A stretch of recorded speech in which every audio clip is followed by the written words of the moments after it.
வணக்கம். செய்திகள் வாசிப்பது நித்யா. சென்னை கிண்டி அரசு மருத்துவமனையில் மருத்துவர்கள் போராட்டம். மருத்துவர் பாலாஜி தாக்குதலை கண்டித்து மருத்துவமனை வளாகத்தில் அமர்ந்து மருத்துவர்கள் மற்றும் செவிலியர்கள் போராட்டத்தில் ஈடுபட்டு வருகின்றனர். மருத்துவர்கள் போராட்டம், அமைச்சர் பேச்சுவார்த்தை.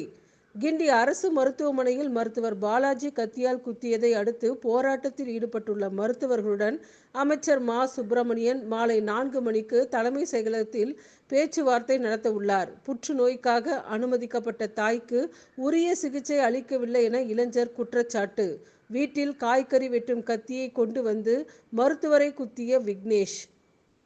மருத்துவரை குத்தியது ஏன்? விக்னேஷ் வாக்குமூலம். மருத்துவரை கத்தியால் குத்த வேண்டும் என்று திட்டமிட்டு வீட்டிலிருந்தே கத்தி எடுத்து வந்தேன்.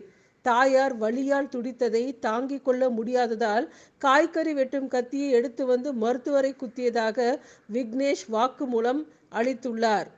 ஹீமோ சிகிச்சை அளவுக்கு அதிகமாக அளித்ததால்தான் தாயாருக்கு உடல்நிலை பாதிப்பு என மருத்துவருடன் விக்னேஷ் வாக்குவாதத்தில் ஈடுபட்டுள்ளார் என முதற்கட்ட விசாரணையில் காவல்துறை தகவல் வெளியாகி உள்ளது. மருத்துவர் மீது தாக்குதல், இபிஎஸ் கண்டனம். அரசு மருத்துவமனையில் மருத்துவரை கத்தியால் குத்தியுள்ள சம்பவம் அதிர்ச்சி அளிக்கின்றது. மருத்துவர் பாலாஜியை தாக்கியவர்கள் மீது கடுமையான நடவடிக்கை எடுக்க வேண்டும். பாதிக்கப்பட்டுள்ள மருத்துவர் பாலாஜிக்கு உரிய மருத்துவ சிகிச்சை அளிக்க வேண்டும். சட்டம் ஒழுங்கை காக்க நடவடிக்கை மேற்கொள்ள முதலமைச்சர் மு. க. ஸ்டாலினுக்கு அதிமுக பொதுச் செயலாளர் எடப்பாடி பழனிசாமி வலியுறுத்தியுள்ளார்.